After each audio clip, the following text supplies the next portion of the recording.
Republicans would take legal action against Secretary of State for first time in history on May 24th after Antony Blinken refused to hand over Afghanistan withdrawal memo warning Taliban would rapidly take Kabul when troops withdrew.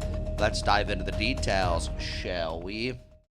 House Foreign Affairs Committee Chairman McCaul is preparing his committee to move forward with the contempt of Congress charge against Secretary of State Antony Blinken as soon as May 24th, after the State Department is expected to blow past a deadline to hand over a key document related to the August 2021 Afghanistan withdrawal.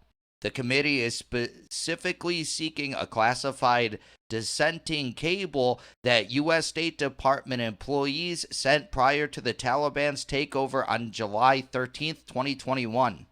The cable warned about a deteriorating security situation and urged the immediate evacuation of allies, a warning that the Biden administration did not heed, say Republicans. Blinken is expected to miss the deadline of 6 p.m. Eastern Time Thursday, May 11th, to hand over the document, or legal proceedings would be immediately started against him. I'm recording this a couple hours after that deadline, and I couldn't find any updates, so I'm guessing they just didn't send it over. McCaul told DailyMail.com Thursday that the proceedings could begin as soon as May 24th. We've given them ample time. 3 extensions of time we tried to work this out. But unfortunately, it doesn't appear that that's going to work, and the next step will be to move to contempt proceedings, McCaul said. We plan to have a meeting of my committee on May 24th to hold this secretary in contempt and move that to the floor for a full vote by the House of Representatives. The chairman also called it interesting that it would be the first time in history that a Secretary of State has ever been held in contempt by Congress. A spokesperson for the State Department did not respond to DailyMail.com's request on whether they will provide their requested cable to the committee by the deadline. In August 2021, 13 U.S. service members and 170 others were killed near the Hamid Karzai International Airport after a suicide bomber detonated an explosive. Additionally, thousands of U.S. citizens and allies of the United States were unable to quickly evacuate, were left stranded in the country after the Taliban quickly took over the capital of Kabul. The committee, led by McCaul, is investigating the Biden administration's role in the deadly withdrawal, which he has previously called a stunning failure of leadership. I don't think anyone could disagree there. American people and the veterans and the Gold Star families are right to know what the thinking was in the embassy at the time to take the extraordinary measure to dissent from the policy, McCaul told DailyMail.com. He added that he does not particularly relish moving forward with legal proceedings, but it's not a political statement because he is an advocate for veterans and the Gold Star families. We also want to see Secretary Blinken's response to the dissenting cable to see what the state of mind was a month before the debacle and the collapse of Afghanistan, which culminated in the killing of 13 servicemen and women, he continued. In a letter to Blinken last Friday, obtained by DailyMail.com, McCaul, Republican from Texas, wrote that as part of the committee's investigation, Blinken must hand over the cable in its entirety by May 11th. His request comes after a subpoena was issued to Blinken on March 28th, requesting the dissent cable along with other documents and Biden administration communications on the withdrawal.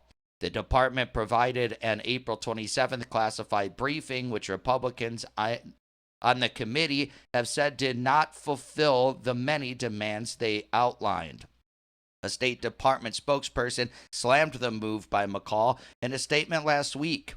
It's unfortunate that despite having received a classified briefing on the Dissent Channel cable as well as a written summary, that the House Foreign Affairs Committee continues to pursue this unnecessary and unproductive action, spokesperson Vedant Patel said.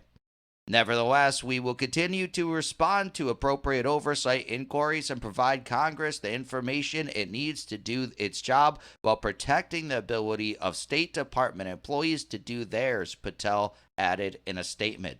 However, McCaul writes in the letter that the information turned over to the committee from the State Department has been insufficient.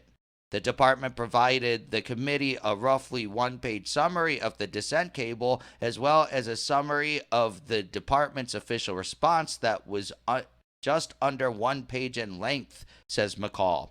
The department has confirmed that the original dissent cable totaled 4 pages in length, meaning that the summary represented a 75% reduction of the original cable. As a result, the agency is now in violation of its legal obligation to produce these documents and must do so immediately. As noted above, should the department fail to comply with the legal obligation, the committee is prepared to take the necessary steps to enforce its subpoena, including holding you in contempt of Congress and/or initiating a civil enforcement proceeding. If Blinken is held in contempt of Congress, President Biden's Department of Justice would have the option to move forward with legal proceedings, but it is unlikely it would take action against him. Other cabinet-level secretaries that have been held in contempt of Congress, including Trump-era Attorney General Bill Barr and Obama-era Attorney General Eric Holder, but never in history as a Secretary of State. McCaul has pushed back the deadline for Blinken to comply with the subpoena multiple times. The first deadline was April 1st, then April 21st, then May 1st, and now May 11th, following discussions with the State Department. The chairman also accused the Biden administration of misleading the public with the release of several summarizing documents related to the withdrawal. Very interesting. I'm curious what they're actually hiding in this. Like, why not just turn it over to Congress? It can't be that crazy compared to what we already know, right? Very interesting. I guess it could be worse or something. I don't really get it. It just seems like they always want to do this, like Blinken with the Hunter laptop story and everything. He was corrupt with that. And so it's like, this is very interesting. I don't even see the point, though. I guess it's just a formality if they do go ahead with the contempt charge, because like the article stated, the Justice Department's not going to go after them, and that's their choice. But I don't know. It's kind of interesting because it just shows the American people like, hey, look, it rules for thee, but not for me. It's like, hey, this is what the law says, and it's just like, okay, no, we're not going to do it. We're in contempt, but who cares? The Justice Department's not going to do anything, and my guy Biden, he's in charge of this. So, yeah, why even follow the law? But let me know, what's your opinion on the story? Please let me know in the comments below. Also, be sure to smash that like button, subscribe to the channel for daily news updates, hit that notification bell, and share this video to help spread the news. Thank you so much for watching, and I'll catch you in the next one. Peace out.